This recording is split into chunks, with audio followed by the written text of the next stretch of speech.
Hello and welcome to the full lecture video on Chapter 5 of our textbook, uh, The Rise of Rome. We've been studying Mesopotamians, Egyptians, Greeks, Phoenicians, a whole range of civilizations that are somewhat exotic, somewhat interesting in terms of they're so different. Now we're going to go into the Romans. And the Romans are going to feel very, very familiar.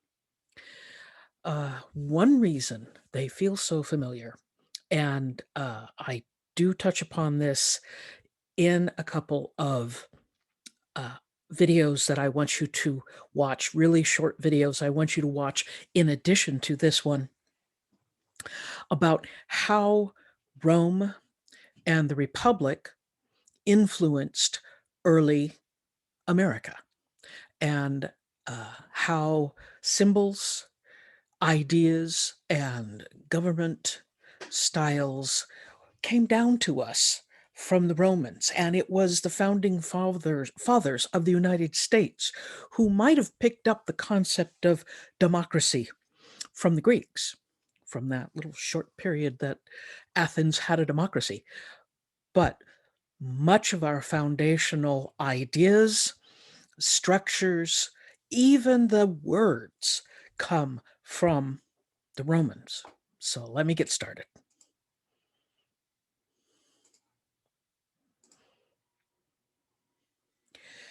So, chapter 5.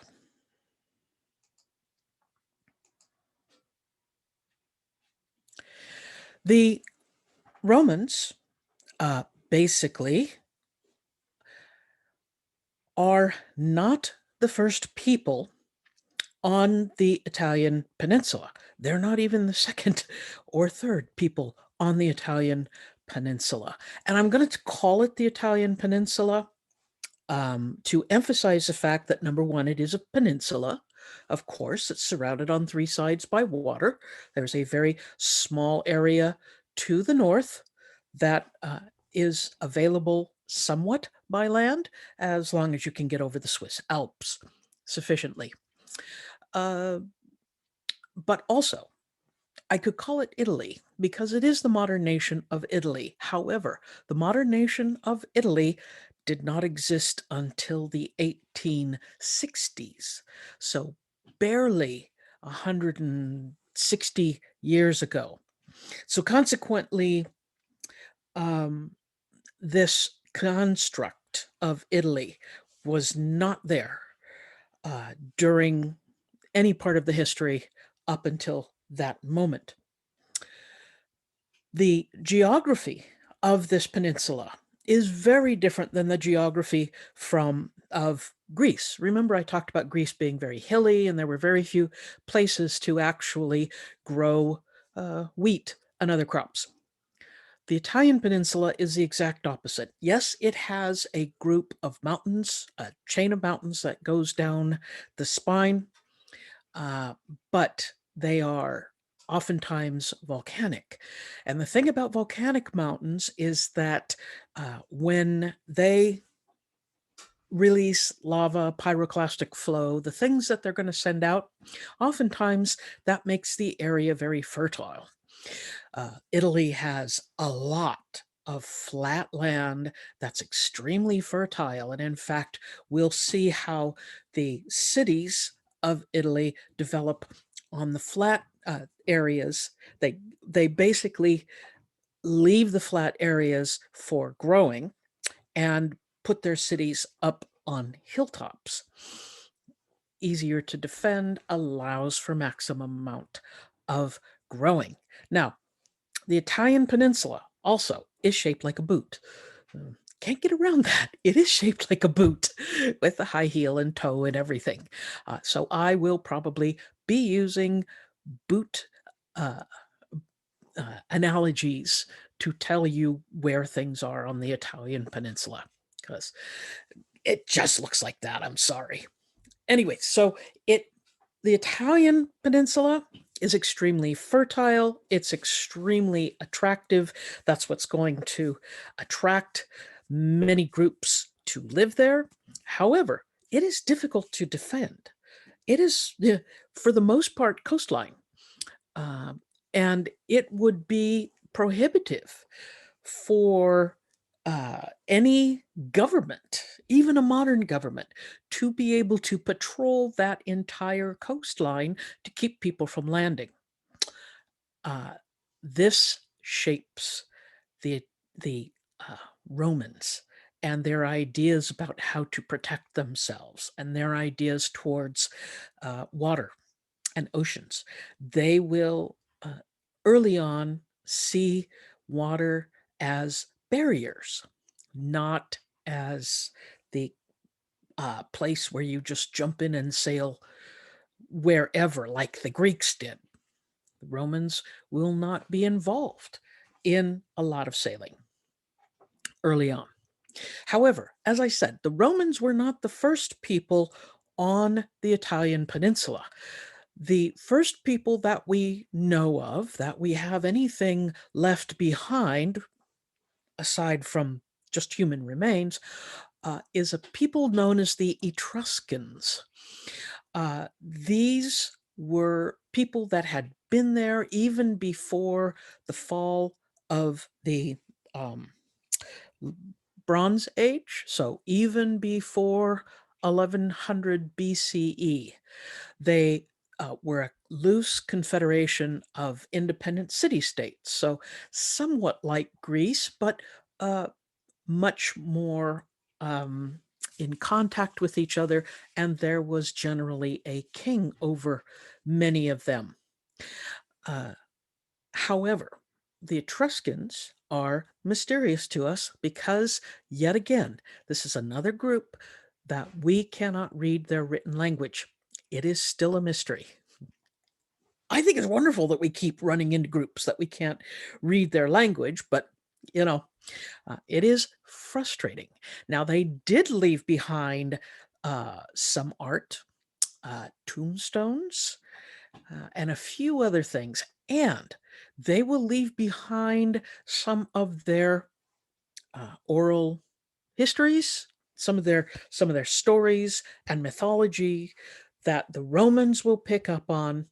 They will also leave behind uh, some architectural and other cultural aspects that the Romans will pick up on. And they also, we have in the past few years, have been finding shipwrecks that were clearly Etruscan, clearly predate the Romans. And unlike the Romans, they were very happy sailing around. And so we are getting more and more knowledge about the Romans, about the Etruscans, based on underwater archaeology, which is a practice that kind of blows my mind. Um, it's really difficult to be patient as an archaeologist has to be when you're in scuba gear, underwater, and sharks. Anyway, so some of the things that the Etruscans left that the Romans will pick up on. The arch and the vault. It's not the same kind of construction we see in Egypt, Mesopotamia, or Greece. It is the rounded arch, and this is associated with Roman architecture, but it comes from the Etruscans, not the Romans. The Romans have a tendency to appropriate things. That's a long word for steal. We're going to see this over and over again. They engaged in gladiatorial combat. The Etruscans had gladiator games. However, from what we seem to be able to tell, they were, number one, highly ritualistic, and number two, they seem to be involved with religious festivities, not as what the Romans will do. It is pure entertainment.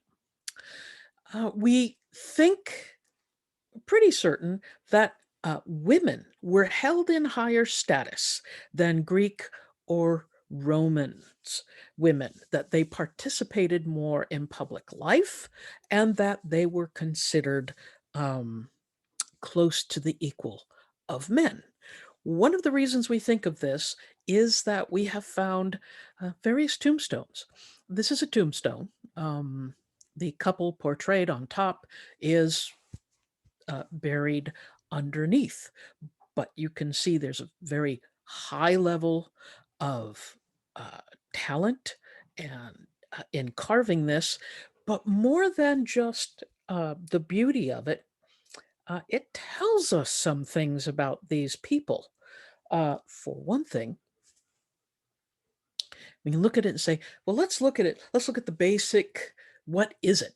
Well, it's two people lying in bed, kind of safe. They got pillows, they've got a sheet. And so obviously they're lying in bed. They also are not wearing clothes. So obviously it was an intimate relationship. And the woman's head is at the same level as the man's head. Uh, this kind of open intimacy, open nudity, and just this type of relationship would not be something we would see portrayed in Greek or later Roman art. So obviously the Etruscans had much different values. And as I say, this is not the only tombstone of the Etruscans we have found. And the other one that I have seen, not quite as beautiful as this one, but it's a man and a woman together, uh, reclining, and so consequently, it's kind of the same idea. So,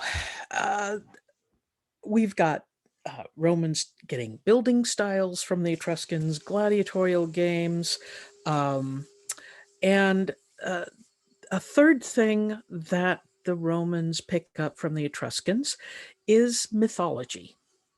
Some stories, especially the beginning stories from the Romans, the beginning of their time.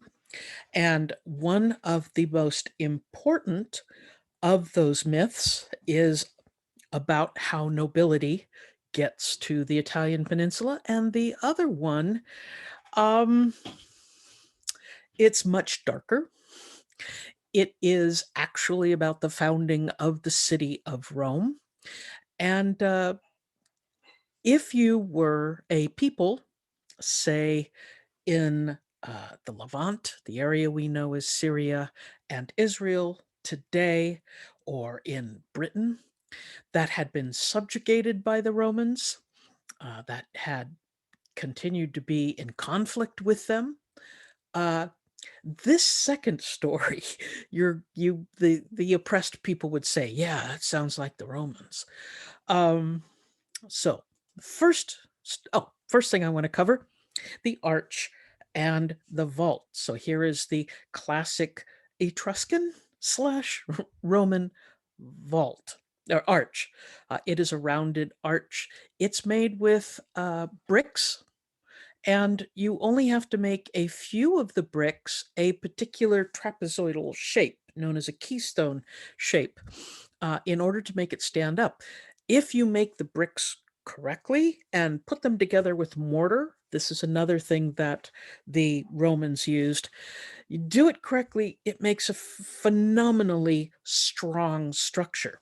If you tie lots of arches together, then you get a barrel vault. This is just arch after arch after arch, still with the same keystone, but you can build buildings quite long this way.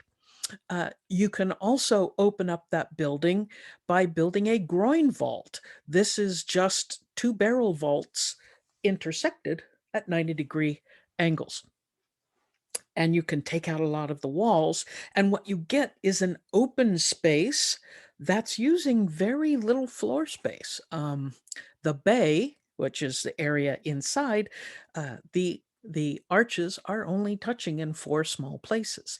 So these kind of construction techniques are going to allow for uh, bigger buildings that are more open on the inside, and actually they're more dynamic than other shapes as well. So the first Etruscan myth, the myth of Aeneid. Aeneid is a person. He was the prince of the city of Troy. Okay, Trojan wartime. Uh, Homer's Iliad and the Odyssey. The war between the Greeks and the Trojans. That the whole Trojan horse thing and everything. The Greeks win, of course, at the end at the end of the stories and head home. But what about the Trojans? Were they entirely wiped out? Well, according to the Etruscans, no. There was one prince and his family, and that was Aeneas. Uh, Pictured here, this is a much later painting, the noble Aeneas, and he's carrying his father, and he's taking along his wife and children, heading to the boat. And they get on a boat and sail throughout the Mediterranean and make it to the Italian peninsula. They land and they become the noble family of the Etruscans. Why this tale is important is that to have a noble family or even a royal family, there needs to be a genealogy. You could make one up, or you could find a genealogy that has nobility that dates back even further than you might think it does. And who's going to check? So it is the Etruscans and then later the Romans who adopt Aeneas as basically the first royal family in the Italian peninsula, which allows them to be on an equal footing as the Greeks. Because the Greeks had their heroes, their noble families that fought in the Trojan War.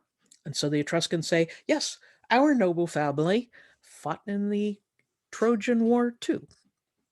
As I say, who's going to check? So this is an important tale that the Romans later will tell about themselves. That certain Roman families will trace their lineage back to Aeneas and that noble family. It will be up to a poet by the name of Virgil to write an official poem that kind of spells it all out, but be like the epic poems of Homer, the Iliad and the Odyssey, and he will call his poem the Aeneid. It's actually a lovely poem. I've read it in the English translation. I can't read Latin, but it does read very much like Homer. It's not that different. So that's one myth. It's kind of a gentle myth. The other myth, the one that I said is darker, somewhat vicious, is the myth of Romulus and Remus. Uh, Basically, the story goes that Romulus and Remus were two twin brothers who were abandoned by their mother, abandoned in the wilderness. They are adopted by a she-wolf, a wolf, who suckles them and raises them. And then eventually, when they get a little bit older, they are rescued by a shepherd, but they grow up to be great fighters, very brave. They have this kind of wolfish character to themselves, vicious, brave, very good in the fight, etc.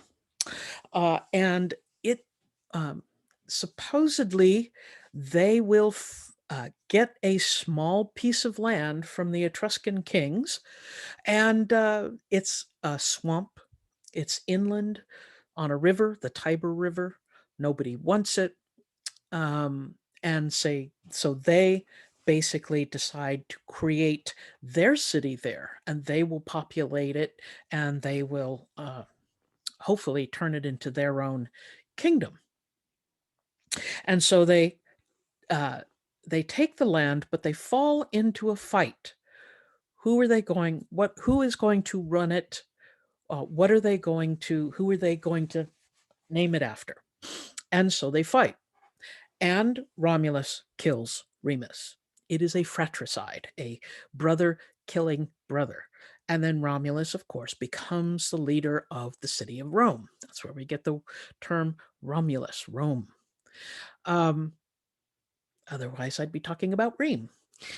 So the Romulus becomes the kind of father figure for all of the Romans, and he lays out the city of Rome, fills in the swamp, builds on the hills that surround it. But a pair of brothers who are raised by wolves, who found their city on a fratricide, that sounds more in character with the Romans. Still brave, ready to fight, not afraid of anything. There were other people, of course, on the Italian peninsula, even before the Romans really get there. One of the groups is the Greeks. Remember, the Greeks very early on had been seafaring people who set up colonies. And one of the colonies, or several of the colonies they build, will be on the end of the Italian peninsula. It actually, and another one on the island of Sicily. The city of Syracuse was actually a Greek city, not a Roman or Etruscan city. Anyway, so it is from the Greeks that the Romans derived their alphabet. So the Romans got their alphabet from the Greeks got their alphabet from the Phoenicians. And so the alphabet we use today is a descendant of the Roman alphabet. And so here's that lineage of the alphabets from us all the way back to the Phoenicians. But the Romans will appropriate other things from the Greeks as well. The religious systems. The Romans will be polytheists, but they will adopt the pantheon, which is the groups of gods and goddesses from the Greeks. They just changed the names. The Greek father god Zeus becomes the Roman father god Jupiter. The Greek mother god Hera becomes the Roman mother god Juno. The Greek god of war Ares becomes the Roman god of war Mars. The Greek goddess of beauty is Aphrodite. The Roman goddess of beauty is Venus. Hermes is Mercury, etc., etc. So the thing about the Romans and their polytheism, however, is very much like the Greeks. When you're a polytheist, you tend to be inclusive of other religions. In other words, what's one more god? And so they're going to be adopting new gods and goddesses from elsewhere.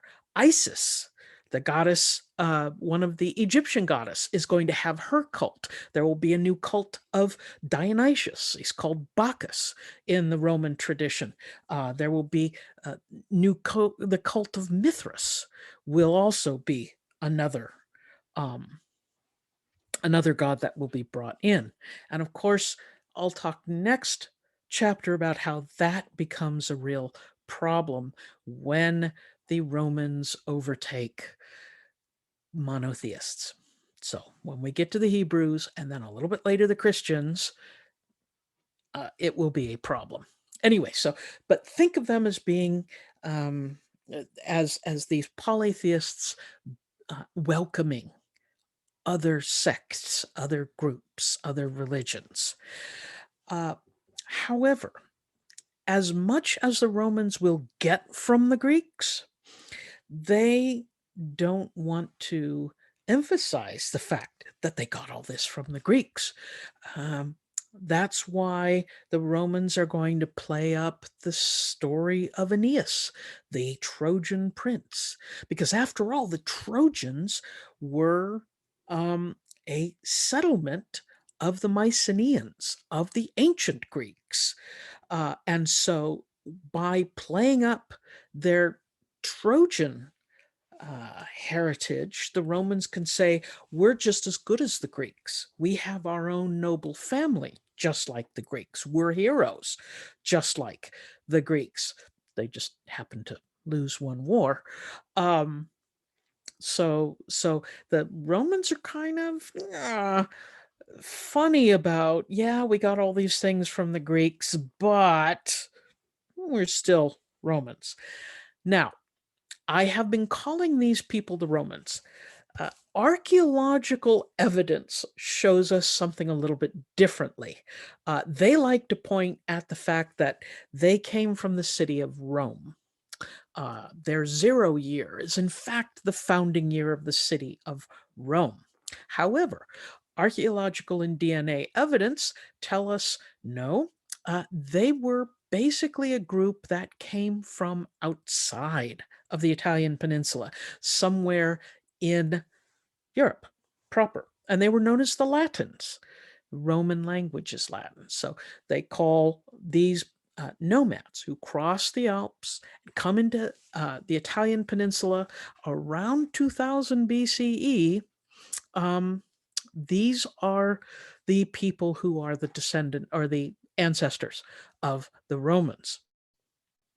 The city was founded, the city of Rome was actually a swampy city surrounded by 7 hills, and it's inland. And there's an important point there. The city has probably been there since the 10th century BCE. There's a lot of wonderful archaeology around the city of Rome. If you ever get a chance to visit the city of Rome, it is amazing because you can walk in the city of Rome. They have uncovered the Forum. You can go in temples. You can see what the buildings are like and see the triumphal arches. And then, of course, go next door to the Colosseum. And all of this is right there. And these are things that the Romans had built. So definitely worth a trip. The Romans, however, will claim that their city was founded in 753 BCE. That's their 0 year. The city of Rome, as I said, was founded in a swamp. They filled it in and built their city in this formerly swampy area.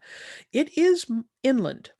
In other words, most of the big cities we have seen in our studies so far, a lot of them have been on the seacoast, especially the Greek cities. Not so much the Romans. Rome itself is inland. And the Romans did that on purpose so that it was harder to get to, so that they could not be attacked by the sea. Any of these cities on the coast were very easily attacked by the sea. Romans did not want to do that, so they built inland. So any shipping that happened to go into Rome had to stop at the port that was outside of Rome, disembark, take everything out of the boats and sail it up the Tiber River in much smaller boats. So it was would have been very, very difficult to sail into Rome and take it. You couldn't bring on in a ship big enough to attack. So that was one signal that the Romans were not all that thrilled with the Mediterranean Ocean. They were, however, very interested in land-based trade, and they will build up the infrastructure that's going to give them amazing amounts of land-based trade. All roads lead to Rome. That's because the Romans built them. Anyway, so as a new city, they had to populate it. They had a very small population. In fact, Romulus supposedly had only a handful of followers. Uh, According to their stories, and I'm going to tell you a lot about a lot of the stories that the Romans told themselves, uh, they had to go kidnap a bunch of women to be wives because most of the uh, people in Rome when it was founded were male. So uh, they have a festival and they invite their neighbors from a region known as the Sabine, and they come for the festivities, and the men kidnap the women. Um, so that is the story they tell of how they get the women in Rome. But this very early moment in Rome, they're a monarchy. Supposedly Romulus was the first king, but they will have 7 kings. Um, and they will extend to the people of Rome a certain amount of privileges, a certain amount of rights, the right to trial, a handful of rights that were spelled out. Actually, they will insist that they're spelled out on 12 tablets that are posted in the city of Rome. But the idea of the Latin Rite is the idea of someone becoming a Roman citizen has this list of rights. You don't necessarily need to be born in Rome. So these uh, early governments, there will be 7 kings in succession. They will also have a council of elders. The word for these elders in Latin was the Senate, a word we use today. So these 7 kings will rule. There's quite an extensive history of these 7 kings, but there will be a moment at which the Roman people will no longer want these kings. You see, some of the kings were Etruscans. They weren't Romans, so they were seen as oppressive. And the Roman citizens will rise up, kill the king, and get rid of them. No more royal families. Something of a nobility, but no royal families, no more kings. And the Romans will fight like crazy to make sure they never have a monarch. And they will be setting up their government so that they will supposedly never have a monarch. And anyone, if you wanted to really insult someone or put them down, kind of like the way people today call people they don't like fascists, in Rome, you called someone a wannabe king, a wannabe monarch. Oh, that was insulting back then. So they're going to have no king. So what are they going to do? Who's going to be the leader? How do they work this out? Well, um, they're going to decide that rather than have a king, they're going to do something that is the public thing.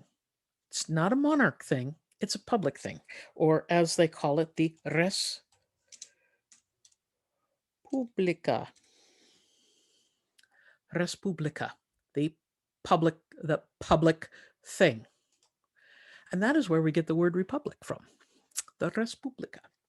And so the people of Rome will be self-governing. They will be constantly at war, fighting very much like the Greeks did with citizen soldiers, but they had one caveat, one important rule for the soldiers. They must own land. And that idea was that if they own land, that was something they would truly fight for. Otherwise, they would could be paid to fight for someone else. So that there will be a long-standing rule in the Roman army that one had to own land in order to fight. Um, but they fought with the Etruscans in the north and gained more land, and they fought with the Greeks in the south. And when they won, they gained more land. But as they gained land, they did not treat these people as conquered. They did not treat them as what happened other places and what will happen later in the Roman Republic. They won't turn everybody into slaves. They will basically allow them a certain structure. They do not impose heavy taxes on these people, but they do ask them to uh, to send men who have land to fight in the Roman army. And people who have been through military training will tell you, going through that experience of being together, being trained, and fighting together creates a cohesiveness, a brotherhood and sisterhood now, that it creates a closeness very quickly that you probably wouldn't get if you were just neighbors. So definitely it was a very clever thing for the Romans to do, to bring these new cities in as equals, not as conquered land. So what they will, however, do is create the system known as the legions. Um,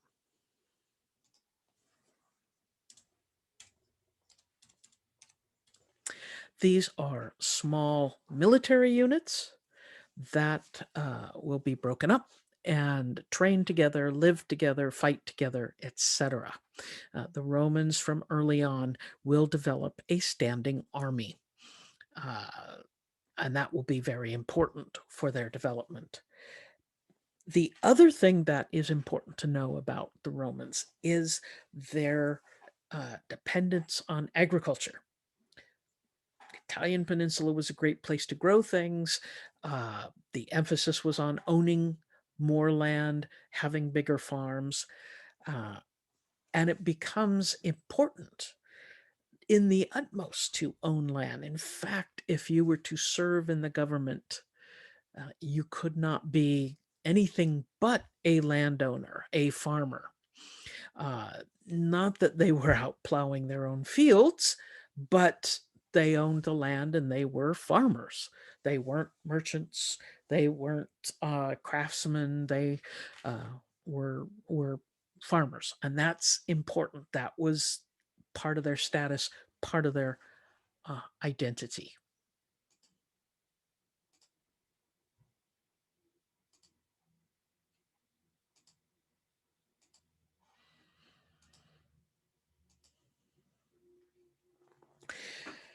So once they get rid of the monarchs and they now have their Respublica, or their republic, they have to evolve a new government.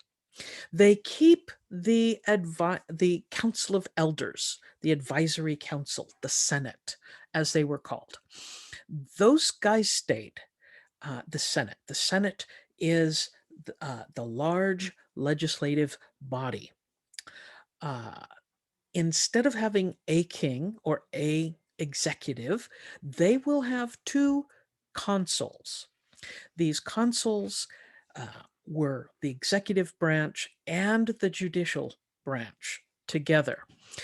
Why two? So they could veto each other, so that there wouldn't be a case of one guy takes control and the other guy, you know, is not there. And so you're on the road to monarchy. And each of these consuls were elected mainly from the Senate, and they were only served for a year. So these kind of checks and balances, the Romans built into their system. Term limits. They made sure that there weren't that many people serving in the legislative branch. The Senate had rules, very strict rules they had to follow. They had to be landowners. They couldn't be businessmen. They, for the most part, were very wealthy individuals. They had certain clothing they wore, they had certain rights, etc. And these senators, the office was handed down father to son. These were the nobles, in essence, that were the wealthy, very top of the society. Now, a bunch of guys in robes or two co-consuls could not be running the government effectively and efficiently in times of danger. And so another check and balance that the Romans installed in their system was called the dictator. That was a legal title. The Senate nominated someone to be a dictator only in emergencies. And that person, they would give over the entire business of government to the budget, the army, legislation, everything was in the office of this single person for 6 months. So they had the life and death over all Romans for that 6 months until they cleaned up the problem, and then they were to go home.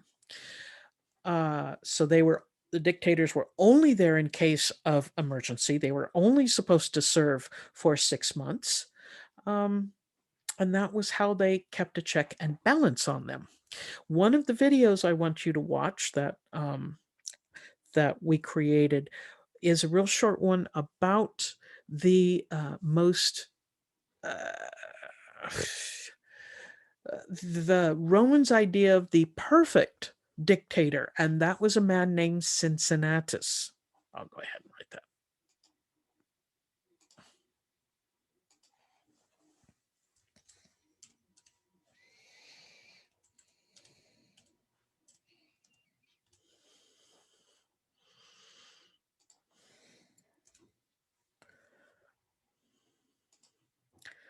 Cincinnatus. If that sounds somewhat familiar, yes, the city of Cincinnati was named after this dictator. And in America, we had some of that idea of the early dictator. And there was a particular politician, general in the early republic that they called the new Cincinnatus. So please watch that video. It explains it much better. And it's yet again more symbolic of how the Roman Republic was emphasized in the early American Republic.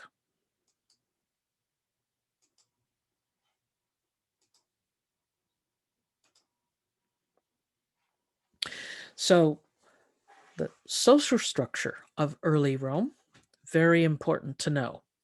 The people on top, people who became senators, were known as patrician. Patrician is an important word to know. it denotes father, patriarch, and I'll talk about that in a moment. The patricians had the wealth, the power, and the influence. These were the men who were the senators. They owned land and they made the laws. And oftentimes they would make the laws to benefit themselves. So there will be, some problems in the fact that they were not always taking good care of the rest of the population. So the patricians were 2% of the population. The plebeian, the common people, were 98% of the population. Now, this does not include the enslaved people. The plebeians were Roman citizens. They had the same Latin rights, the rights of the Roman citizen. So you had a very stratified sort of government and society where you had upper crust on top and then everybody else.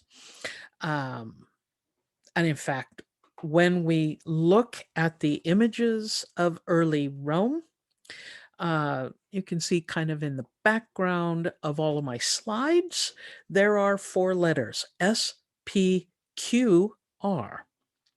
and they stand for Senatus Publicusque Romanus, the people and the Senate of Rome.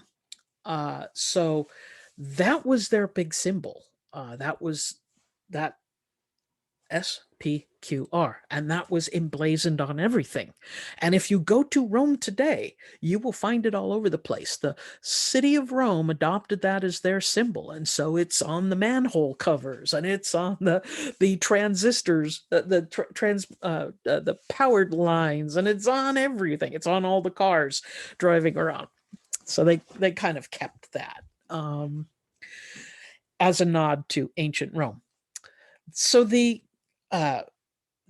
very earliest of the patricians were an aristocracy of birth, but eventually it will become an aristocracy of wealth as well. There will be men who gain sufficient amount of wealth that they are welcomed into the Senate. There was also a set of men known as equestrians, that they were not senators, but they were wealthy. They chose to do business rather than politics. And they became wealthy as well. They didn't serve in the Senate because they weren't allowed to by law, but they did underwrite the political careers of relatives who did qualify for the Senate. So they would have someone in the Senate who was, the term is bought and paid for by the equestrians, who would steer legislation, steer public contracts, that sort of thing, contracts for infrastructure that the state wanted built to their businessmen relatives. The Senate itself had a traditions of having influence over people. They did not necessarily have political parties like we think of them, but they had influence over groups of plebeians. There were special interest groups, but those special interest groups, generally speaking, addressed a single senator. And it might be a neighborhood, it might be a job description, whatever, but they had their senator that they could contact and ask for things. The senator, in return, would go to their weddings, send gifts, make sure that they were taking care of the families there sometimes. And if something needed to be done, if the senators had someone that was bothering them, they could call on these families, these plebeians that they sponsored to, take care of that guy. Um, it was an interesting system, and politics in Rome was a blood sport. It was very nasty. A lot of assassinations and that sort of thing. But important to know, Rome was a republic. It wasn't a democracy. The Senate was not voted into office democratically.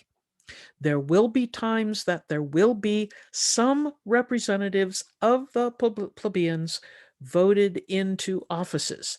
There will also be at times a assembly for the plebeians, that they will have representatives there, but it will always be pretty much a representative government, a republic, rather than a democracy where just everybody could show up and vote on everything. It was much more selective that way, much more like Plato's ideas. This is where this is the republic that predates Plato's book, The Republic. Um, it's much closer to the ideals that Plato had about how to form a government, but it also picks up on the ideas of Aristotle when it came to checks and balances. So it was a combination a little bit, but it wasn't a real democracy. It was a republic. So the Roman identity, important to know because it explains a lot about the Romans. They were conservative. They were not radical. They did not like new ideas. The phrase "but we've always done it this way" was not a put down. It was a sign of respect. They uh, were extremely pious in a way that the Greeks weren't. The state religions, the state observations of the religions were extraordinarily important for the Romans. One of the a lot of the offices for the Roman religion were actually offices one was nominated to from the Senate. There would be one figure known as the Pontifex Maximus, or the high priest. That was a job that one of the senators took on, and his job was to make sure that all the rituals ran perfectly. And if they messed up in any step, they had to start all over. There are writings of these extravagant rituals that somebody did something wrong, so they had to go back to the beginning and start again. So they were very serious about their religion. If you go to Rome, if you go to the Forum, it is uh, that meeting house where the Senate was, and just lined with temples. Um, the Vestal Virgins, temple to this, temple to that. Uh, that's something you have to understand about them. They were influenced by what they called the Mos Maiorum, or the custom of the ancestors. My ancestors did it this way. I'm going to do it this way. It bordered on ancestor religion. Um, and they strongly identified with the Roman homeland. When Rome spreads out, they're going to have people born in North Africa, throughout Europe, throughout the Middle East, but they will have Roman citizenship and they will identify with Rome. More than anything else, and they will think about the city as the center of government. It's as if everybody in the United States thought of themselves as citizens of Washington, D.C. Same sort of idea. The fathers had the power, patria potestas. That means the father, the power of the father. Patria is the Latin word for father. Um, uh, in the Roman Catholic Church, that used to have its mass uh, sung or stated in Latin. They would do something called the Pater Noster, which is our Father. Um, and so these these father figures were super important. One of the things that you see tied to Roman art are busts. These are a couple of busts, though these not holding dismembered uh, heads. He is holding the busts of his ancestors. And this is a statue of a Roman. And the wonderful thing about these busts is that they wanted to make them as accurate as possible to the person. Oftentimes they were done during the life of the person or by someone who knew the person and was close to them. And so they weren't the kind of statuary we think of the Greeks as being very perfect, very idealized. These are Romans, warts and all. If they were not attractive people, if they were bald, they had facial disfiguration, that went on the bust. So we know what these people looked like. It was really accurate. It was almost better than photographs, really.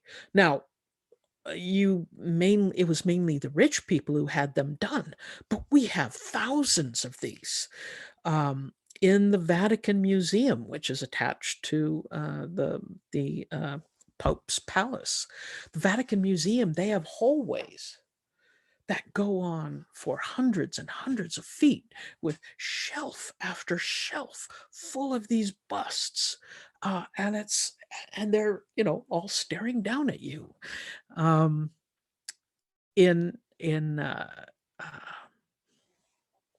the German city of Munich, they have a large collection of these busts, Roman busts, ancient Roman busts, and they are arranged not as on shelves on the wall.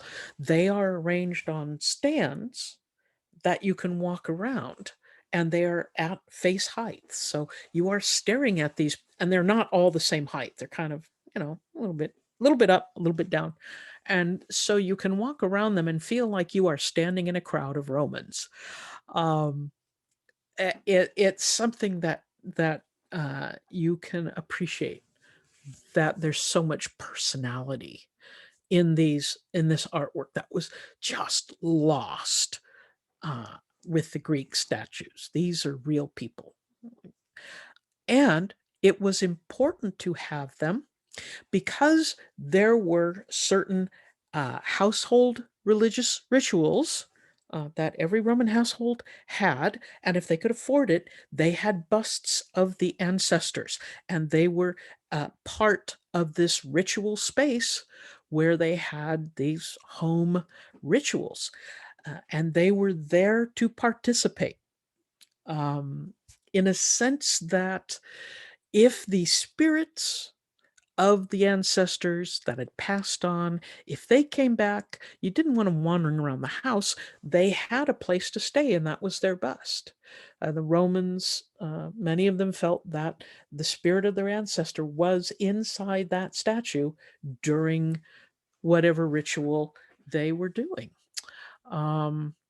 So they took it very seriously. The Roman traditions, very similar to the Greeks, as I had mentioned, but I think the Romans were much more, much more serious about this. Now, most of the Roman religious traditions involved animal sacrifice, birds, uh, any kind of domesticated creature. They had altars outside of the temples all over the streets so that you could go and have a certain ceremony performed where you ritually sacrificed creatures. They also believed that they could read the future as oracles instead of the oracle at Delphi for the Greeks had. They would go and ask the oracle a question, and the oracle would sacrifice a creature and then pull its liver out and read its liver. Um, it's not that they'd have writing on it. They had a certain set of traditions about what the liver was supposed to look like, if it was uh, in, harmed in any way, if it had flukes or anything weird about it. And that's how they told the future. The Romans were very serious about oracles. And they took a lot of natural phenomenon to be seriously, to be sorry, to be the expression of the will of the gods and what was going to happen in the future. So in that way, they were quite superstitious. There was a strong connection between religious and political life. Many of the uh, temples to the gods were citywide rituals. Uh, for example, there was one temple dedicated to the Vestal Virgins. Uh, this was one of the few temples that was run by women and only women. There's one basic rule, and that these women had to be virgins for their entire lives. Now, they lived very well. They had extremely high status for women um, in the Roman period. They had all the best seats at the Colosseum or the amphitheaters or the theaters. They had seats as good as the senators got, and they were extremely well respected. Um, and their job was to keep the domestic flame burning. It was a sacred flame in their temple, and they were to man it day and man it. They were to watch it day and night to make sure it never went out. You did not want to find out what happened if it went out. It was very bad. And if anyone was caught uh, sleeping with one of the Vestal Virgins, the punishments were really horrific. They were buried alive, given enough food for 3 days, but buried alive. So it's prolonged the agony. Yeah. But the seriousness of the religion, the animal sacrifices, some anthropologists believe part of that was to make sure the Romans never got queasy about blood. They never got, ew, blood, that they were used to it as a day-to-day sort of thing. That was the idea, to keep them ferocious so that they would have the fighting spirit that Romans were supposed to have, because they fought all the time. They had 3 major wars called the Punic Wars that basically cemented them as a major fighting force. These wars were against a city called Carthage. Carthage was on the northern African coast, just off of the island of Sicily. And the Carthaginians had originally been a Phoenician colony. So these people were Phoenicians. And they had gained certain islands, the island of Sicily, the island of Corsica, etc., and Sardinia. Thank you. I couldn't remember the name of that island. They had control over those islands. The Carthaginians were the power before the rise of, pardon me, before the rise of the Romans. Very well respected, traded with everybody, very much a seagoing civilization and very comfortable with it. They have found traces of these Carthaginian ships going all the way out into the Atlantic and down the African coast, the Western African coast, and also going up into other parts of Europe via the Atlantic Ocean. So these people really were very good seamen. But the Romans were afraid that they would come take take Rome at one point. And so the First Punic War was against Rome against Carthage to try to take over Sicily. And the Romans are successful because they managed to build a navy. The Romans had not had a navy before this moment. They did not know really how to build the big, powerful warships they needed.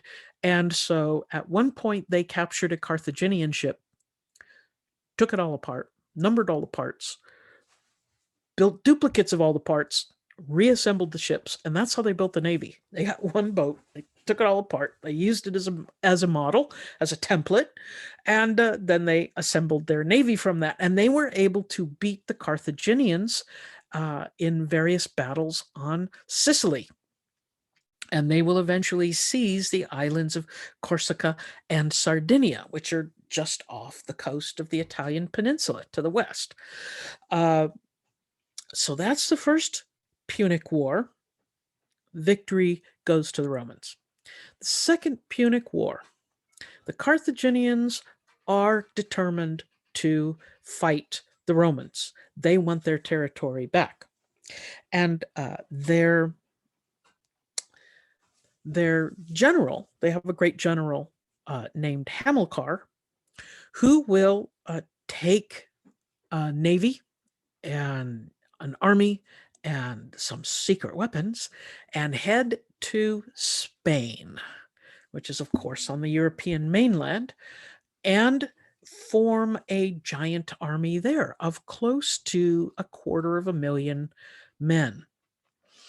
And they will start marching on Rome. Now, Hamilcar, the general, dies, and his son Hannibal inherits this army and is going to go take Rome.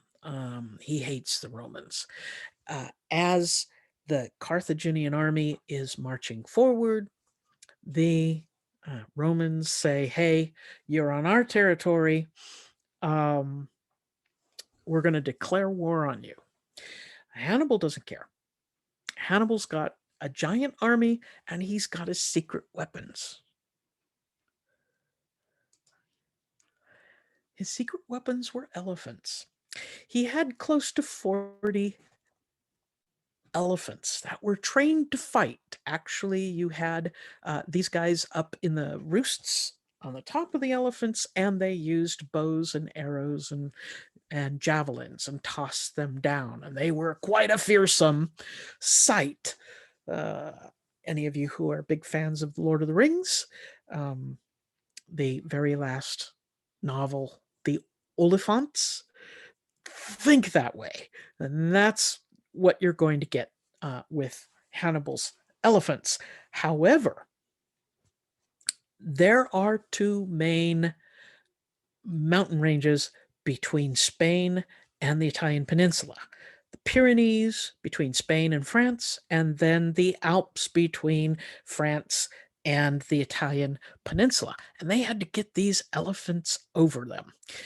By the time Hannibal makes it across the Alps and marches on the city of Rome itself, and he gets there and besieges it, he's lost all but one of the elephants.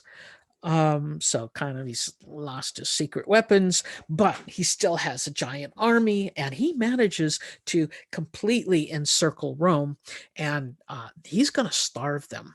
He is so close to starving them. But one of the Roman generals, a man named Scipio, he's from a very old Roman family. He's going to figure out a way to get rid of Hannibal, and that is take the navy and attack Carthage.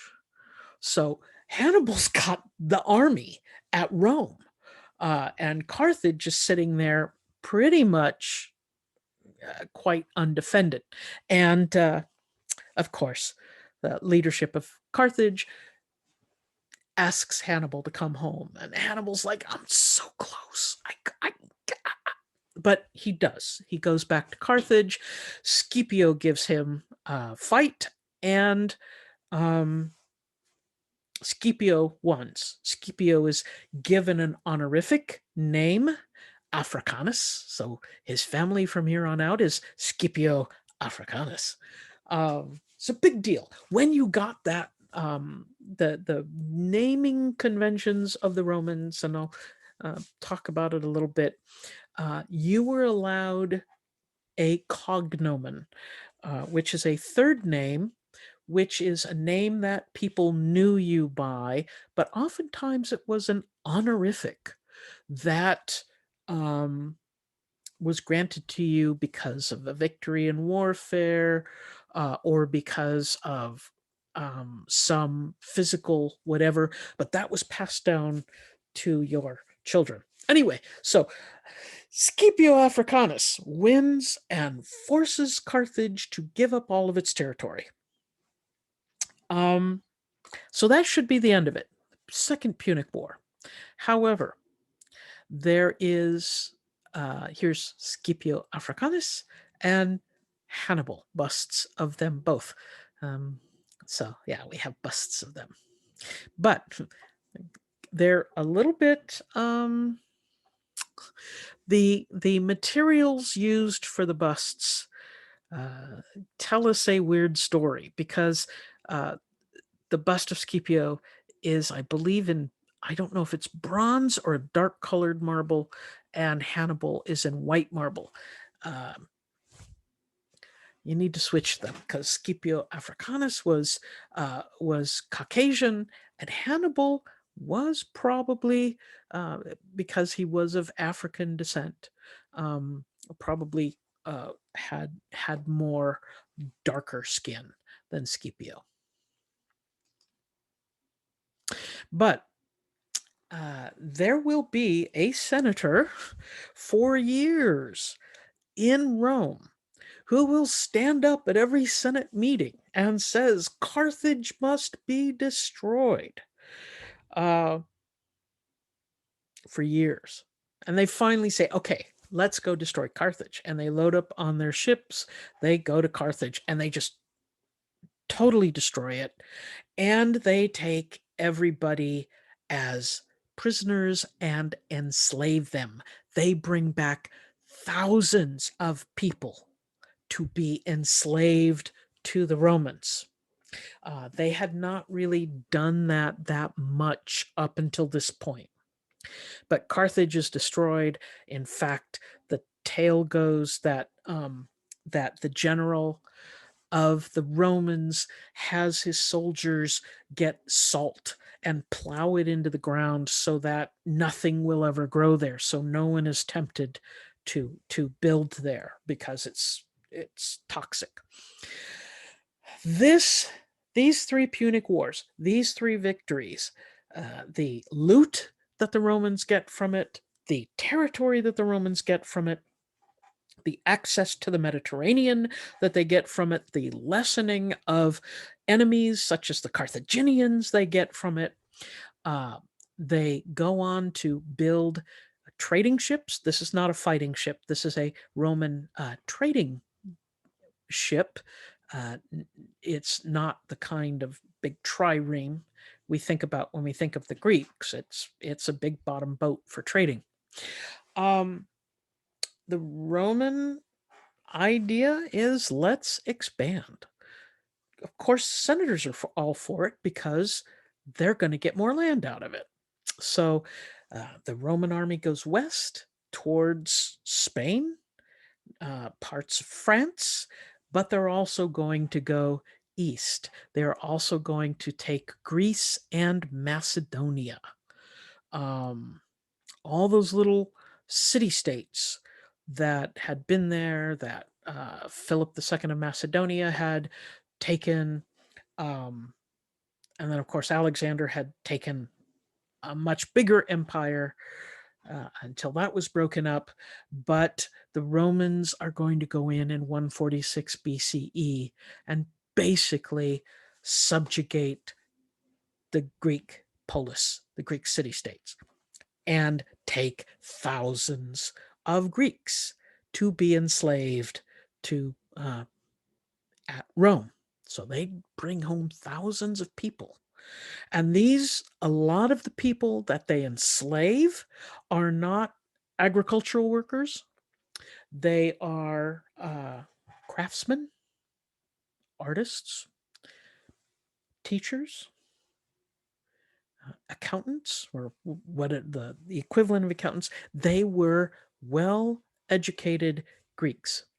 And so it becomes the fashion after this for Romans, especially in the upper classes, who can afford to have Greek slaves, to start speaking Greek. So it becomes a sign of wealth and influence and education in Rome if one speaks Greek. They might speak Latin to, the household staff or their kids or whatever, but yeah, people spoke Greek. It's part of that Greek influence again, the Hellenistic influence. Now, all of a sudden, the Romans are speaking Greek, those that can afford to learn it. So we might find a lot of inscriptions in Latin all over the place. But and we might find some poems in Latin, and we might find some writings in Latin, but a lot of these writers are going to be writing in Greek as well. Um,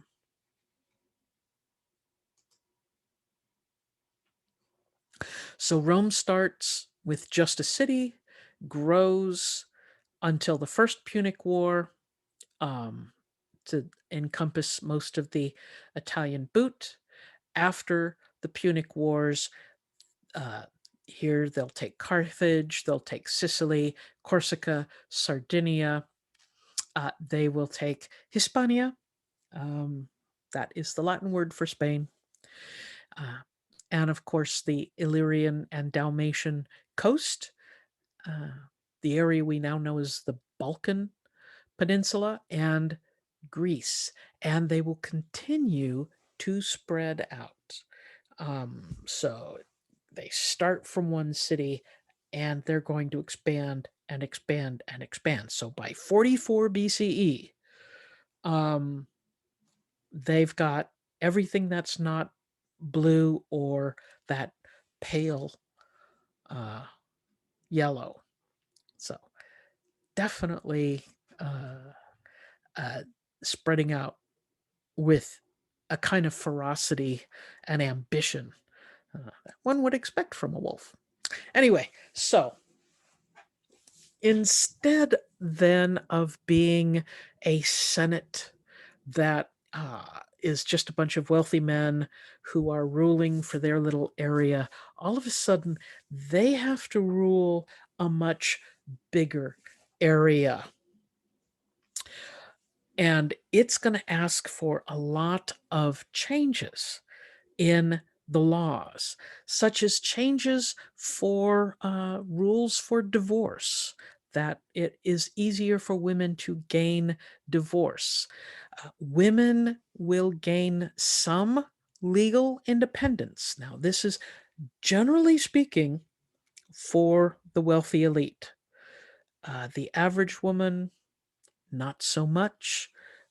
Although in these kind of societies, Uh, the the husband in the like the craftsman relationship, if you've got a sandal shop, your wife was there helping you as well. And so were your kids. So the wives, it's not that the wives did not have work. They had typical domestic work and they helped their husband. But for the wealthy elite, the women, uh, oftentimes men would die before the women, or the men were off on assignment fighting with the legions. They couldn't, get the documents for people to sign or to make decisions and then get it back. It made good sense to allow the wives of these elite to basically have rights, the same sort of rights, so that they could take care of business. Um, as I mentioned, upper class Romans adopted Greek customs, um, but and become bilingual. Greek was the literary language, the language of the very erudite, educated people. Latin was a language of trade and commerce. Latin becomes this widespread language that you could use all over the place. Greek was the snooty language. So, one thing I like to talk about in classes is the difference in clothing between the Greeks and the Romans. There's specific differences. The Greeks generally dressed in rectangular pieces of cloth that the women wove. They did not have sleeves. They did not have generally use pants. Um, and occasionally they would have a robe that they draped over them. The Romans had a specific style known as the toga. The Greeks did not have the toga. It is the Romans that had togas.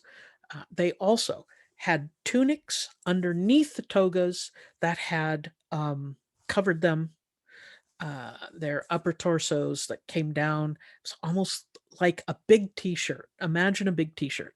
Those were the tunics they wore underneath, but they had a special robe called a toga that was kind of U-shaped, and it's 18 feet long and made out of wool.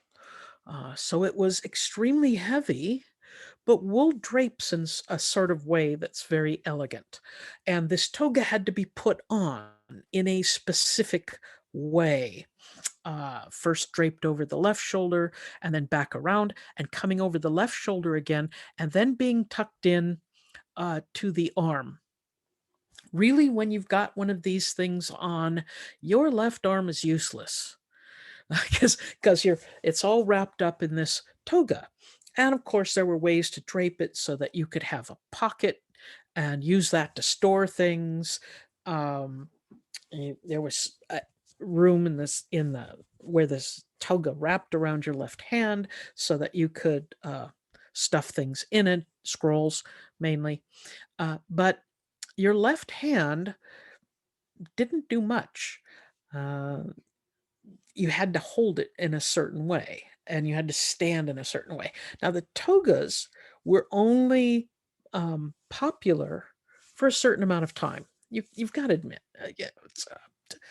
fashions change. However, the toga stays for the senators. Number one, senators were allowed to wear certain colors on their toga, purple, more scarlet than purple, that other people could not wear. So they were the only ones who could wear that color. So if they were out on the street, you could recognize them. Also, the rules of the Senate were that you had to wear a toga while in the Senate. Now, it wouldn't have been so bad in the winter, but a wool toga in the summer, and Rome's kind of hot in the summer, it would have been uncomfortable. They all complained that they were uncomfortable in their togas, but that was the rules, so they had to, and that was what their ancestors did, so they had to to do that as well. But I've got the Statue of Liberty here because she is representing not Greek, but Roman values. She is wearing a toga. She's wearing it as a woman would wear a toga, uh, up much higher, very much more modest. And of course, she's got the tablet in her arm, and the tablet uh, is something of an expression of the 12 tablets of the ancient Romans. And she's got the toga on her arm. She also has it clasped on her left shoulder. So another idea of the Roman influence. And of course, the Statue of Liberty was not certainly not made during Roman times. It was made in the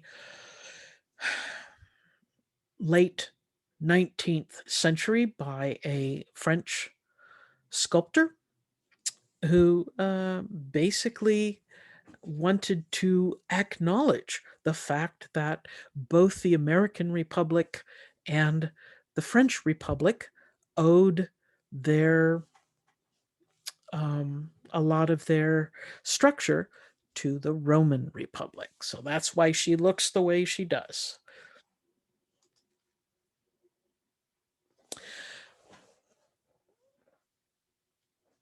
So it's going to be difficult for the Senate, the co-consuls, to actually rule this giant area that Rome has gotten. And they're going to have problems with assassinations, insurrections. It's not smooth sailing. There are moments at which the Senate wants the army to go fight, and the people to join the army and go fight. And the people of Rome will say no. They will go out on strike. They will leave the city and go sit up on a hillside and not get water, not cook food, not do all the things that the Roman senators depended on them to do. Oops. And so the Roman senators will agree to their demands, and they all come back into the city. And so there will be quite a bit of fighting. It's a very turbulent time. One of the most upsetting moments of the Roman Republic is the Spartacus slave uprising. Now, their HBO had a show about Spartacus, and there was a great Stanley Kubrick movie about Spartacus with Kirk Douglas and Tony Curtis. It's a great film. But the Spartacus slave revolt. Uh, Spartacus was a gladiator who decides that he wants freedom. And I'll talk a little bit about gladiators in a bit, but he convinces other gladiators to join him as they throw off, they escape, and then they go start raiding farms outside of Rome. And the slaves on the farm join them. They get weapons and money. They start, oftentimes will kill the slave holders on the farm, and then they'll keep moving. And Spartacus will gather a giant army, thousands of formerly enslaved people who have run away, who get weapons, and who will spend 3 years having this guerrilla warfare north and south, all up and down the Italian peninsula, people not knowing where they were going to strike, but descending on large farms, freeing the enslaved people, and killing the people on the farms. After a while, the legions are chasing them down, trying to stop them, but with very little luck. Spartacus and his army make it all the way north of Rome, way up almost to the Andes. Had they just gone, they could have escaped. They didn't. They turned around and went south. and kept destroying farms and gaining more followers and looting, etc., with the legions chasing them. And they move all of them, thousands of them, down to the south end of the boot, where they use some of the money they loot to hire a pirate to bring a bunch of ships and take them off the Italian peninsula, get them somewhere else. Um, Professor Griffith's third law of surviving Western civilization is never trust a pirate, because the pirate takes the money and leaves, leaving Spartacus and his guerrilla army to sit there and say, how are we going to get out? And in the meanwhile, the Roman Senate has called in a particularly ruthless general. Crassus is his name. And he has decided the reason that the legions that have been chasing Spartacus and this group of slaves, enslaved people, the reason that they didn't win was that they were insufficiently motivated. And so he performs a practice in this legion known as a decimation. Now, we use that term to mean disaster, killing, whatever, to wipe everything out. Well, deci is Latin for 10. He goes to this legion and has the soldiers draw straws. And every 10th man is going to draw a short straw. And the other 9 men in his little cohort, their job is to beat that 10th man to death. It's particularly onerous, but according to the reports, it worked. That the army was now sufficiently angry enough that they were going to take on Spartacus. Meanwhile, Spartacus and his troops are trapped. They turn around and try to fight like the Roman legions rather than the guerrilla warfare that they had been doing for 3 years. And they lose horribly, to the point that there's about 4,000 wounded, formerly enslaved people left. The mythology is that it includes Spartacus as well. Everyone else has been killed. Tens of thousands of these formerly enslaved people are killed in this battle. But the last 4,000, Crassus has all of them crucified along a highway. Every so many feet, he has another cross erected, crucifies another one of these formerly enslaved people, and leaves the bodies there to die and rot. As a warning, this doesn't end all of the slave revolts, but it is a particularly nasty one. And it goes down through history as this particularly notable one.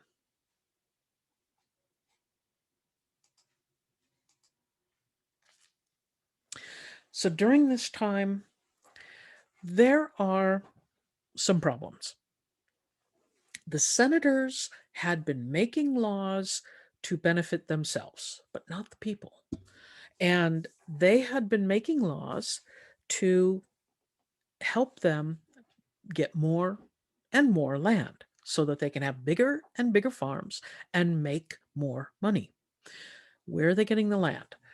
Some of it is from the captured area, but a lot of it is also from small farmers. That small farmers are often in debt or they're just forced off of their land, uh, and so they become unemployed. Pardon me, there's also a huge problem in unemployment with the rest of the plebeians because of these tens of thousands of people from Greece, from Carthage, from Macedonia, from the other districts that are taken over. They're brought to Rome to do a job, whatever their job is, whatever their specialty is. And for the wealthy people, it makes better sense to purchase a person to do a job one time than to hire someone to do the same job. Why hire someone to build a wall when you can purchase someone to build a wall? And this is true for all sorts of jobs, lots of jobs, most of the jobs. And so there are a huge number of unemployed people in Rome, crowding into the city, trying to find any work. At times, they will be given food to keep them alive, but not much else. There becomes a sufficiently large number of them that it is a frightening, even the senators, that they could turn into a mob, and at times they will. So at one point around after 146 BCE, the around 134 BCE, the Senate allows for the people to vote in a representative called a tribune. And the first of these people is a man named Tiberius Gracchus. Tiberius comes from a fairly wealthy family, but he wants to help the poor. So he works in the Senate to try to redistribute the land to people who don't have land so they can at least have a farm and feed themselves. He's trying to bring in these old laws that governed sizes of estates that people could own. uh, his reforms, he's pushing very hard for them. And the Senate basically gets a small group together and has Tiberius murdered on a small back street somewhere. Well, his brother, Gaius Gracchus, runs a few years later for tribute. Works on the same program his brother had worked on, trying to check the abuses of the Senate. Pardon me, try to bring in laws that are going to benefit the poor, trying to extend Roman citizenship to everybody around. And the Senate is unhappy with this. They get a small little group together and they kill Gaius Gracchus. So that's kind of reflective of the blood sport that is that is politics in ancient Rome.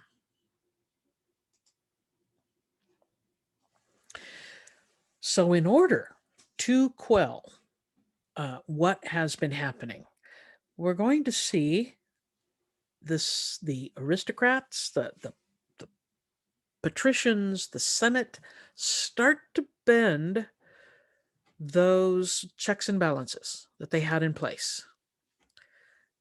And once they start to bend them, things can go wrong. Well, they start to bend them.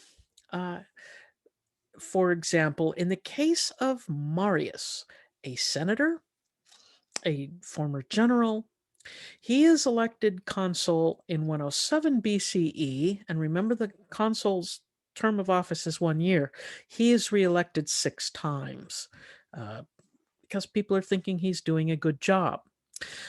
One of the things he does is abolish the property qualification for the military. Anybody can serve.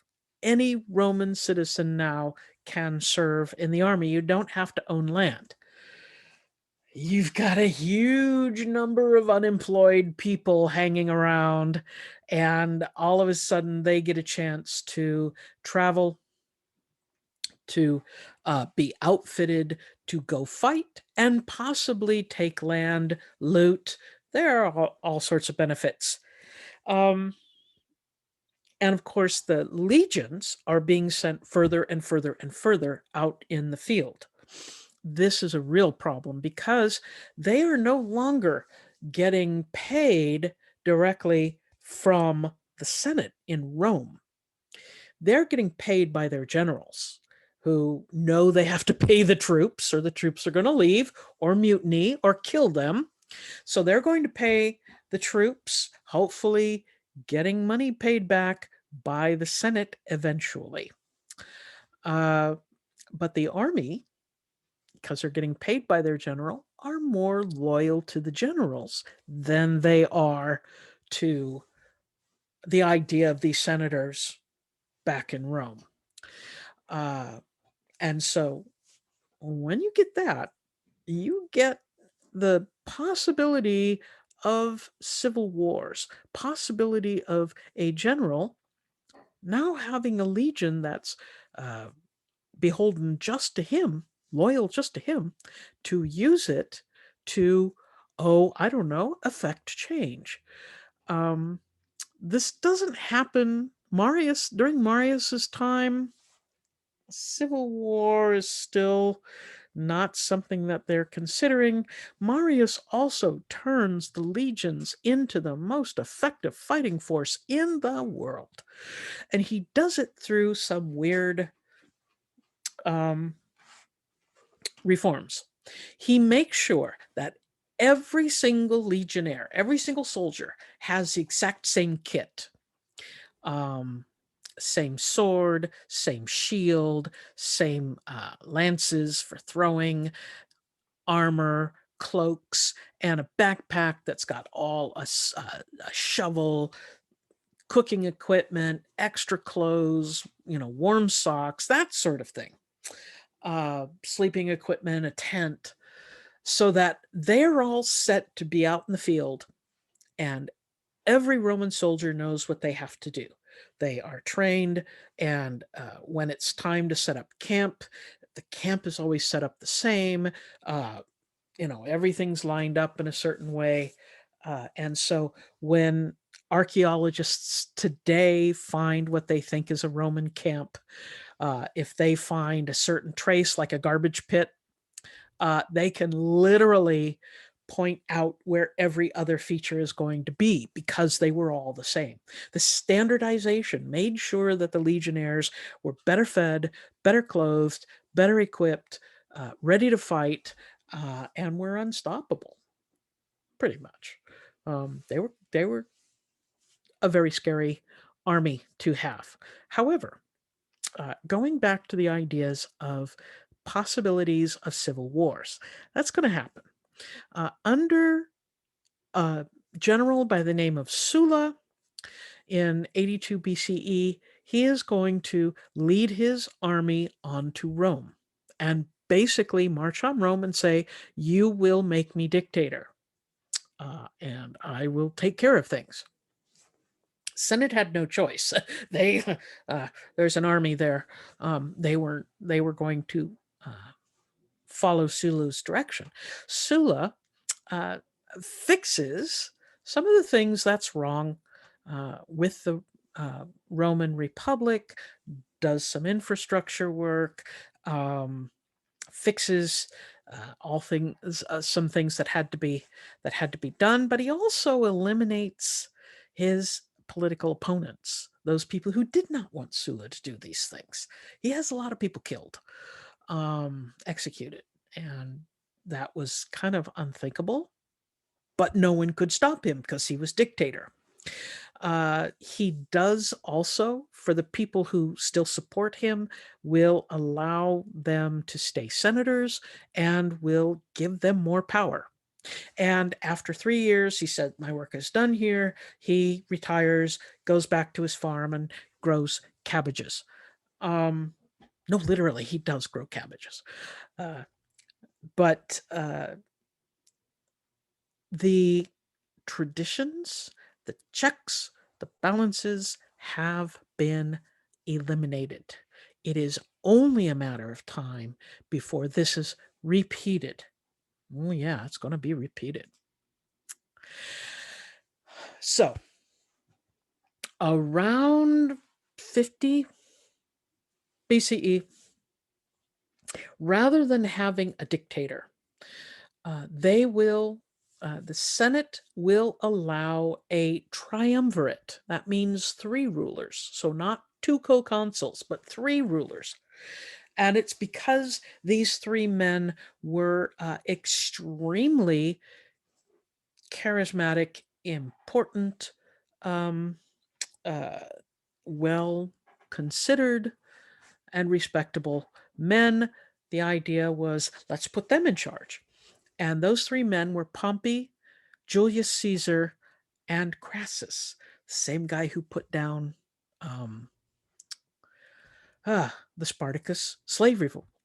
Now, Crassus was very old, but he was the richest man in the world at the time.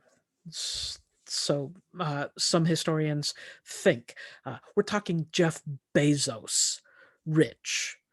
Um, and Pompey and Caesar and Crassus were tied together in very interesting ways. They weren't strangers, they knew each other very well. In fact, Pompey had married Caesar's daughter, so they were related by marriage, and Crassus had loaned Caesar quite a bit of money so that he could pay his troops and other things. So this triumvirate works briefly until it starts dissolving. Crassus is killed in battle. Julius Caesar is away on campaigns in Gaul. Julius Caesar basically takes over, pacifies most of what we now think of as France, which leaves only one person in charge, and that's Pompey. Pompey decides that he will get elected as consul. And when he does, he will declare Julius Caesar, who's away, an enemy of the Republic. Caesar's been stealing from the treasury. Caesar wants to be king. Caesar wants to do this. So Pompey is sitting in Rome saying Caesar's going to doing all of these terrible things, and he wants to be king. Remember, that's the worst thing Pompey could have said about Caesar. So as a triumvirate, there was plenty of checks and balances, but once that falls apart, Pompey himself is going to attempt to take over. But he's going to get rid of his rival, Julius Caesar, first. And so he sends a message to Caesar saying, return to Rome immediately, stand trial for treason. Okay, Caesar's got a choice. He can either stay out in Gaul, lose all of his power, and never be able to return to Rome. Or he can return to Rome by himself, be tried for treason, and probably executed. That's a given. Or he can do what Sulla did, bring his army to Rome and take the city by force, which he takes the third option. He brings his army at one point. He has to cross what was at one point considered the real barrier of the Rubicon River. That was a ceremonial northern boundary for the Roman Empire, Roman Republic at one point, and Caesar crosses it with the idea of he can't go back at this point. He has just revealed his hand. There's no turning back. He's got to take Pompey. Pompey is in Rome. doesn't have the kind of battle-hardened army Julius Caesar has. And he flees, he leaves, heads to uh, area we now know as Greece. Caesar turns around and chases him, takes his army to a city known as Pharsalus, and fights Pompey's army that he had collected. Uh, Caesar wins the battle, but Pompey escapes. Pompey pays a pirate to get him as far out of the way of Julius Caesar as possible. Remember my third law, never trust a pirate, because the pirate realizes what he's got. He's got Pompey, the man that Julius Caesar will probably pay a good penny to get back. And so the pirate kills Pompey, cuts off his head, puts it in a basket, and takes it to Julius Caesar, who immediately breaks out weeping because he hates him, but it's still his son-in-law.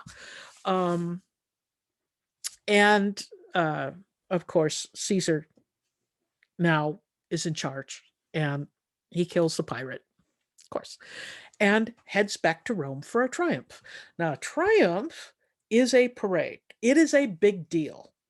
And only the biggest and best of the generals get one of these triumphs.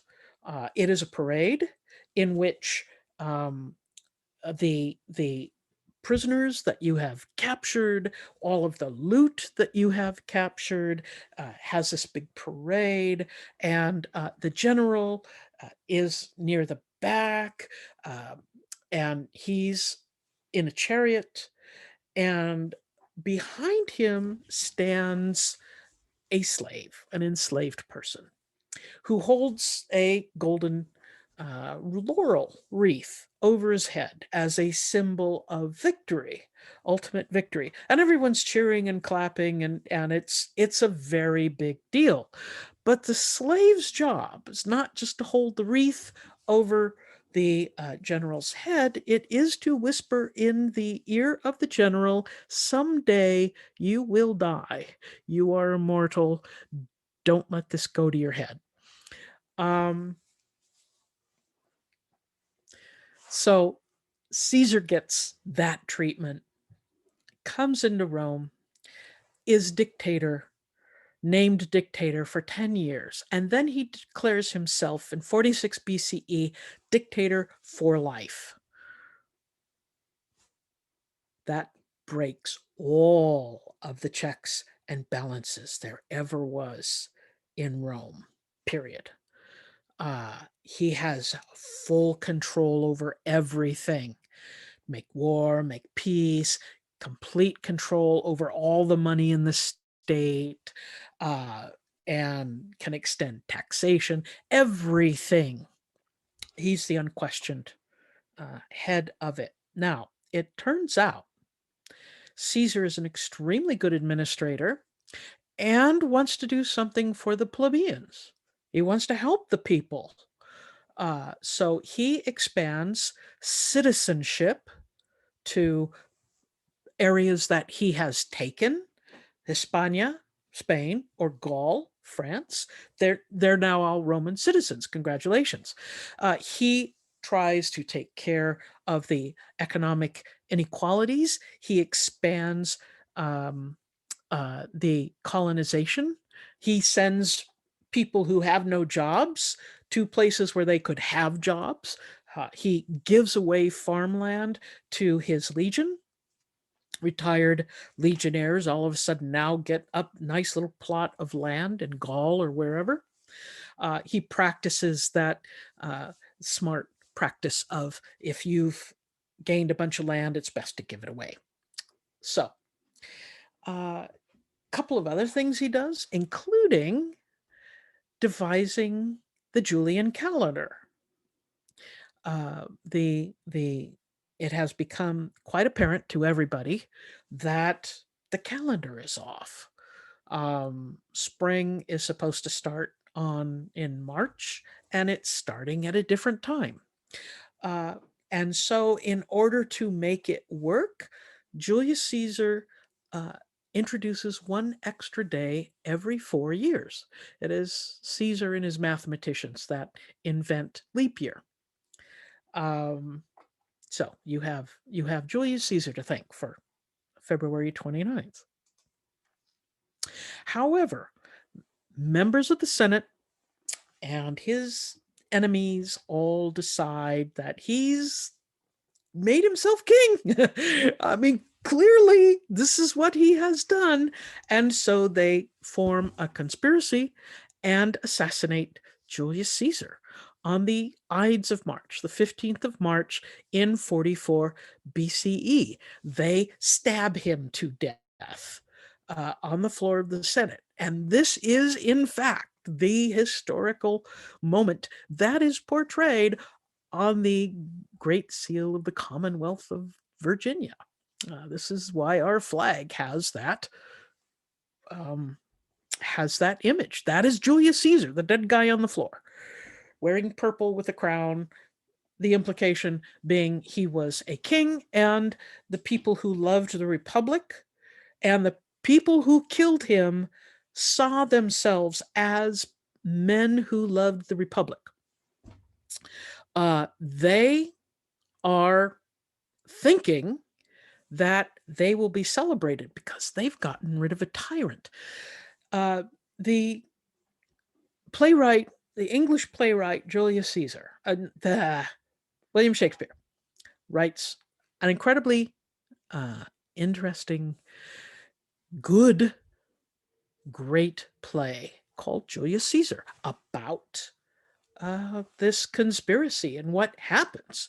And supposedly, a lot of the mythology about the assassination of Caesar grows up from this play. Um, William Shakespeare's history is really poor. He's writing in the 16th century, 17th century, early 17th century. So they didn't have the kind of scholarship we had. They knew about Caesar, etc. But supposedly, according to the play, the assassins dip their knives and their hands into the blood of Julius Caesar and go out into the balcony over the crowd and show their daggers and show their hands. And according to William Shakespeare, they say the Latin term sic semper tyrannis, thus always to tyrants. We're going to kill them all, which is, immortalized on the seal of the Commonwealth of Virginia. Whether they said that or not, pardon me, there is some doubt. But it is true that Caesar's heir, he knew he was going to die one of these days. So he had groomed a young man to take over for him, a man named Octavian. Wasn't his son, but he was an ambitious man who Caesar wanted to take over for him.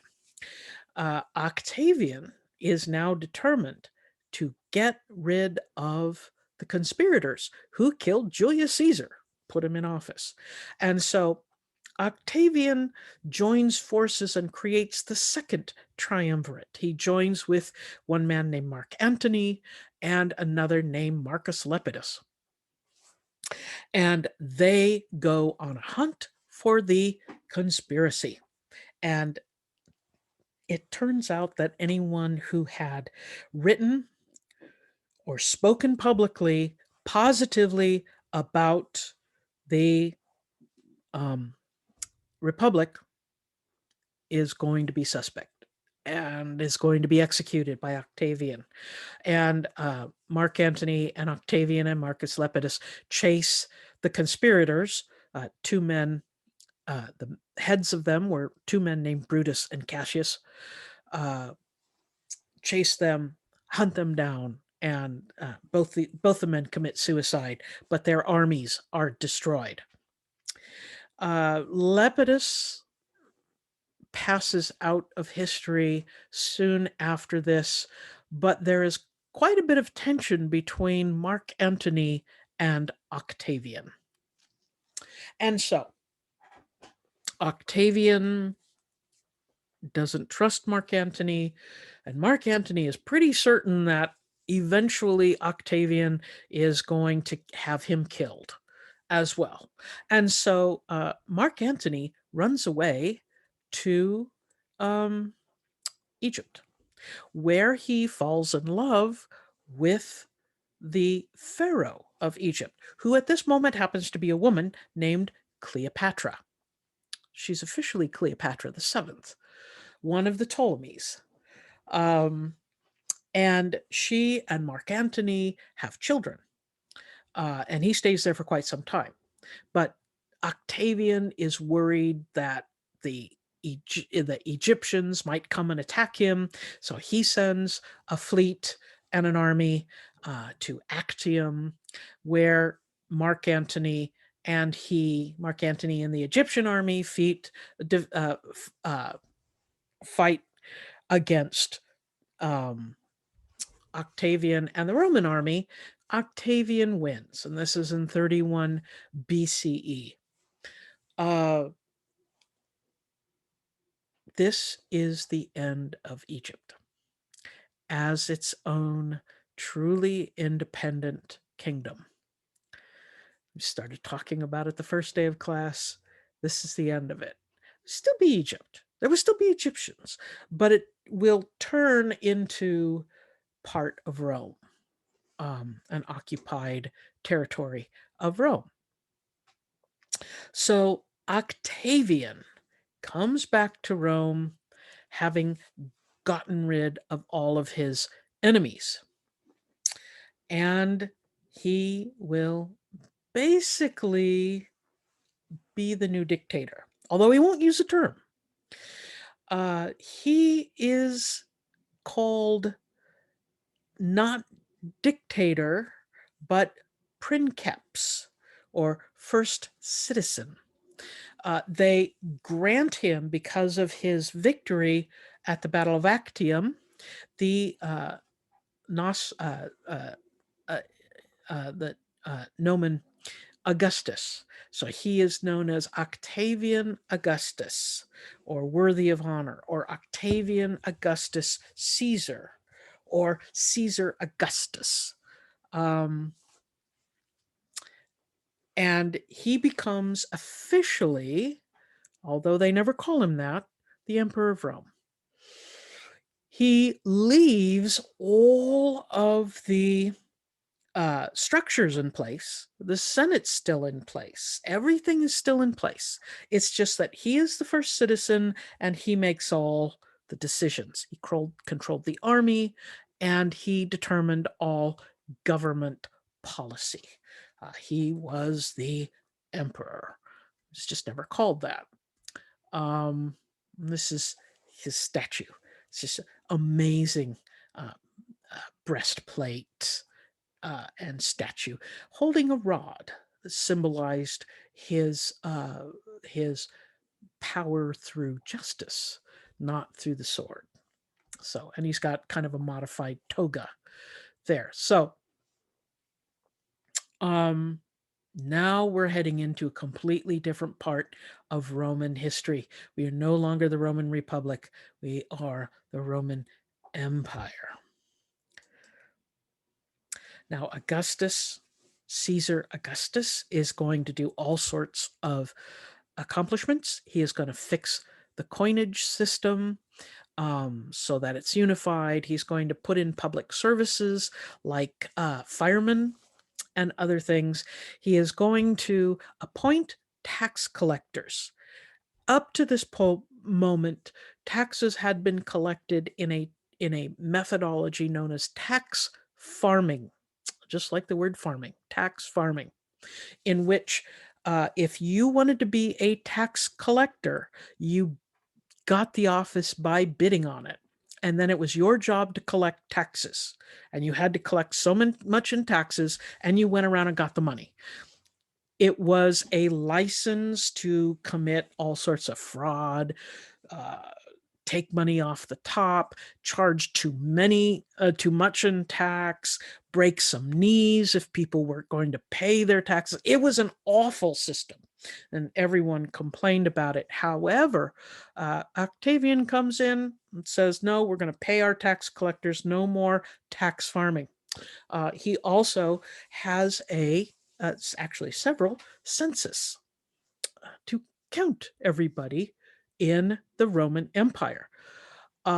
If you are familiar with the New Testament, the four first books of the Old Testament, Matthew, Mark, Luke, and John, all I think most of them talk about Caesar Augustus calling a census. It's this Caesar Augustus. This is the guy. This ties directly into the New Testament of the Bible. This is him. He has a census. He doesn't make everybody go back to their ancestral homeland. They can count people when they're there in their own places where they live. They don't have to go traveling around. So that we'll talk about that later. But yes, he did hold a census for taxation purposes. And he's a defender of traditional values. He rebuilds much of Rome in marble, makes it fantastic and elegant, builds temples far afield, and just spreads Roman culture everywhere. And he defends traditional values. So he is a very interesting person to be the first emperor. Some emperors were pretty good, others were lousy, and that's essentially Octavian sets the bar quite high. He also sends all of the legions far afield into the absolute borderlands so that they can defend the Roman Empire. Really, it's to make sure that he will know if any of them come into Rome. It'll just be him and the Praetorian Guard in Rome. Praetorian Guard. Those are the guys. Those are the guys in the big red robes in Emperor Palpatine's throne room. Oh, Emperor. Old Republic, New Republic, Praetorian Guards. Yeah, I'm telling you the story of Star Wars. Yes, the George Lucas stole much of his ideas for the Star Wars canon, the original stories of the Old Republic, the Knights of the Old Republic. It comes from the Roman Empire.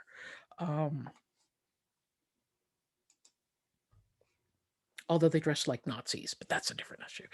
Anyway, so we get a group of emperors, most pretty good, some excellent, few real clunkers, but they start a 200-year moment, 200-year time period known as the Pax Romana, in which it's basically translates into the Peace of Rome. That Rome, the Roman Empire, is considered peaceful, and the infrastructure is built, and Rome increases its powers. However, if you were a person in places that did not want to be controlled by Rome, see also Britain, who fought against Roman rule quite strongly, including one of the great women warriors of the time, Boudica. She's got a great story. And Judea, which is going to be an extremely important moment in history. I'll talk about that next week, next chapter. So Many of the people in these territories become assimilated, although many of them speak Greek, many of them speak Latin, and Roman culture spreads. Every place that there is a Roman city, you get Roman amphitheaters, Roman baths, Roman paved roads, Roman temples. They're all set up, not always the same, but the Roman baths and all this is considered, the Romans considered themselves bringing civilization to all these places on the outside. So this kind of power is extended. The rights of citizenships are extended. So you find people in Syria, the area we now know as Syria, who can claim Roman citizenship, that sort of thing. And Rome basically sets up these very strong borders and frontiers, and all the legions are out there so that the emperor is somewhat safer. So the Principate, it's what we call this particular time, the Pax Romana. We see all sorts of Roman culture going out, but also other cultures being brought in. A lot of these territories are going to have their own art, and wealthy Roman citizens are going to want that art, and they don't always steal it. Oftentimes, they will purchase a enslaved sculptor or hire one if there's none to be found, and have them made copies. Many of the Greek statues we are familiar with today are actually Roman copies, but they were pretty faithful copies. The grand architecture of Rome builds up. We also see a huge amount of artistic influence in paintings, murals, that sort of thing. One of the emperors, Nero, builds what we call the Colosseum. It's actually, he doesn't build it. It's the Flavian Amphitheater. It's the guy after Nero. Nero actually has a giant statue of himself built, and the Flavian Amphitheater is built right next to it, and the statue is called the Colossus. So they call the amphitheater next to it the Colosseum. So it gets its name from a statue that's no longer there. Nero also builds what's called the Golden House. This is something that had been hinted at, but it's only recently, like in the past couple of decades, actually been found. And it was spectacular, but Nero was quite a hated emperor. And so a lot of it was taken apart, but there had been reports of this giant house and no one believed it. And turns out it was there. A lot of the stories were actually true about it. It was giant. Nero liked to do everything big. Anyway, the engineering of creating these giant cities that the Romans would have is particularly noteworthy. For one thing, the Romans understood roads. They built roads, and when a Roman built a road, it stayed around for a long time. There are still Roman roads out there. They didn't just put asphalt. They dug down 6 feet. They put layers of rocks. They put layers of rubble. They put paving stones on it. They had it, gave it a profile so that the water ran out the side. If a road went through a city, then where streets would cross, they had very high curbs so that the water didn't flow up over the curves if it was raining hard, because you didn't want the horse poop flowing into your house. So very high curves. And where the crosswalks would be are stones that are the same height as the curbs, with cutouts for horses to go through and cutouts for the wheels of the chariots or the wagons to go through. And you just went on these stones from side to side. We know a lot about this because of the cities of Herculaneum and Pompeii, two Roman cities, fairly wealthy cities, that were buried in a volcanic eruption, in a pyroclastic flow. It wasn't lava, it was a cloud of superheated ash and poisonous gases that just came roaring into the city from the volcanic eruption, and buried people and buried all this. And I'll talk about Pompeii in class because it's really cool place, and I'll put up some videos about it as well because there's some really good stuff that's done. They're still digging the city out, even as we speak. Anyway, so they knew the importance of bringing in fresh water so that everybody in the city had fresh water, and they brought water in on aqueducts that they brought in from springs, sometimes miles away from the city, from high up elevations. And they had the aqueducts engineered so that the water flowed down through stone troughs on the tops of the aqueducts at just the right pressure. It wasn't so slow that the water would, not come out, or it would become stagnant and gather moss and that sort of stuff, and not too fast, or it would have blown out the pipes. It is why Rome has an amazing system of fountains, because they believed in bringing in these aqueducts. They also had sewage systems, take the dirty water out. They had public toilets. My students always come out of my class remembering Roman toilets. I'll talk about them in class. They're pretty interesting, actually. Um, but this is an aqueduct, and here's the Roman arches, and the aqueduct is actually this trough on top. The aqueducts were built out of bricks. Romans designed and built with bricks and mortar, and they were very good at it. They also had cement. They were the first people to really build with cement. They could build with cement underwater. Their cement would dry underwater. It's amazing. Um, so they were fantastic engineers. But part of the problem was they could come up with this engineering, but they didn't come up with labor-saving devices. They had slaves. They had enslaved people.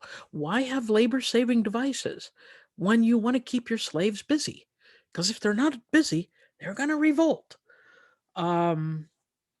So you see some amazing engineering out of the Romans, and you wonder if they didn't enslave people, if they had to do all this themselves, how much further would they have gotten? The mind boggles. I think we would have had an industrial revolution hundreds of years before we did, because these guys were really good at creating and all this.